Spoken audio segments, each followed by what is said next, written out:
Yo, what's up mga bros? Welcome back again to my channel. Today, may bago ulit tayong share sa inyo na bagong creator na naman. At syempre, hindi naman ito nasa OneWeb, no? Ito ay pwede mo malaro sa web browser mo and pwede rin sa iyong mobile device. Okay, so tara, simulan na natin.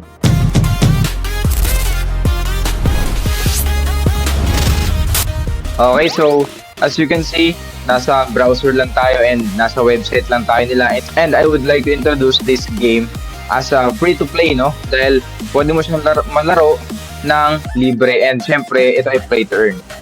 And ito nga ay Fifth Kingdom. Ito yung kanilang short trailer dito. Pwede natin panoorin sa kanilang mismong website.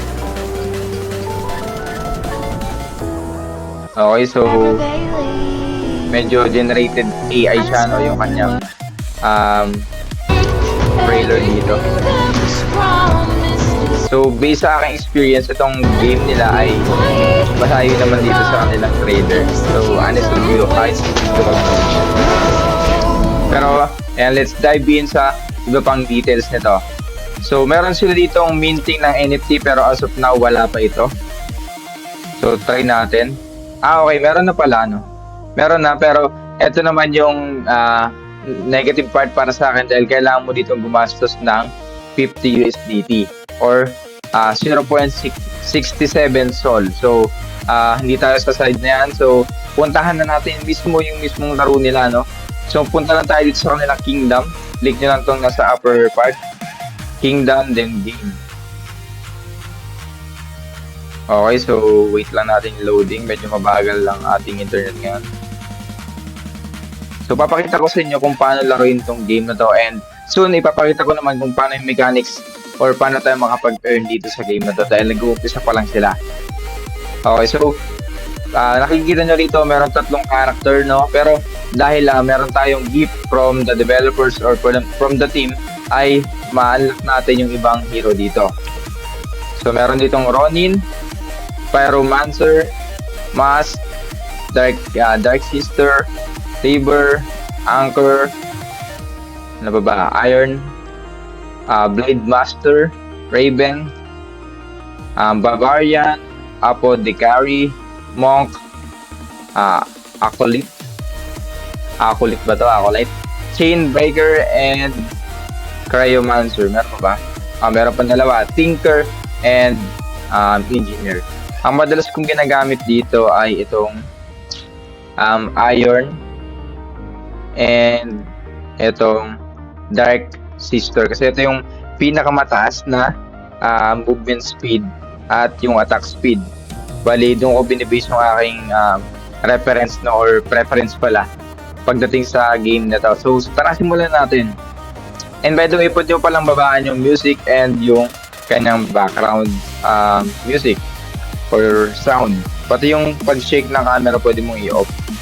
Okay, so tara na. Let's go. So, napaka-basic na naman ang laro na to. Kailangan mo lang gumamit ng keyboard dito. So, as of now, medyo malag yung ating game dahil wala na akong GPU eh. No? So, wala na akong GPU kaya ganyan. Nag-araran yung OBS and medyo malag yung ating game. Pero, dito, try natin laruin at pakipakita lang sa inyo kung paano yung mechanics ng game. So, ganyan naman siya, ilagang mo lang yung mga monster.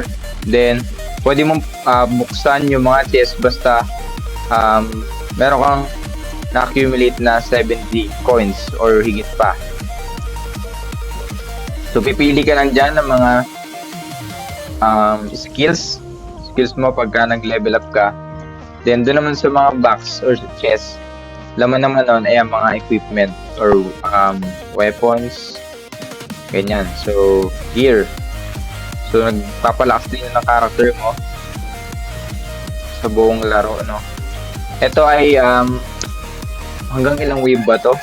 Based dun sa nakita ko sa leaderboard ay may umabot na dito ng 16 and 23 na stages. So, 1 to sa Hawaii yata tong game na to.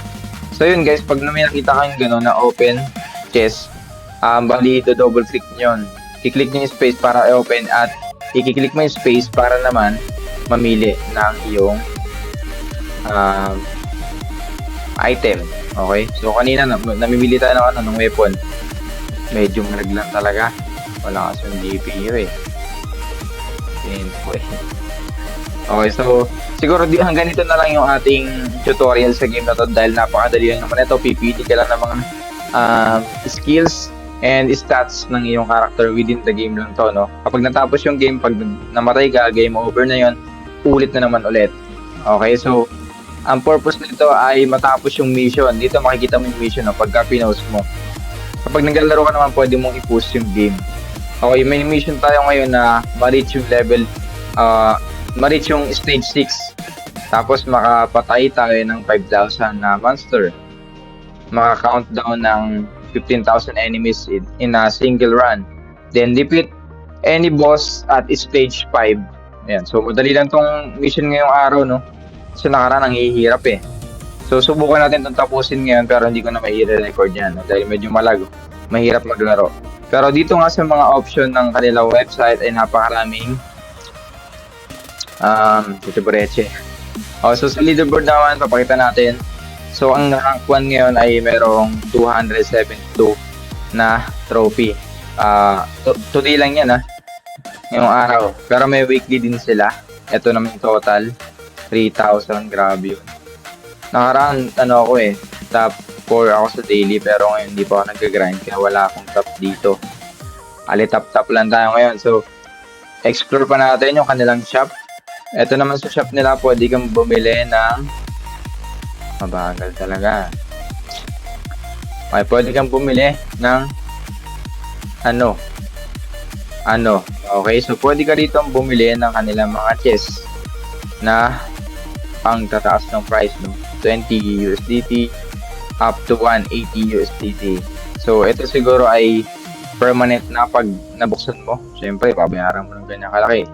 Okay, so sa taas dito nyo makikita yung task na tinignan natin kanina. Then, may makiklaim kayo rito ang Ember kapag natatapos nyo yung bawat task. Okay? So, dito, mostly 10 points dito or 5 points pag natapos mo yung easy task. Then, i-claim mo to.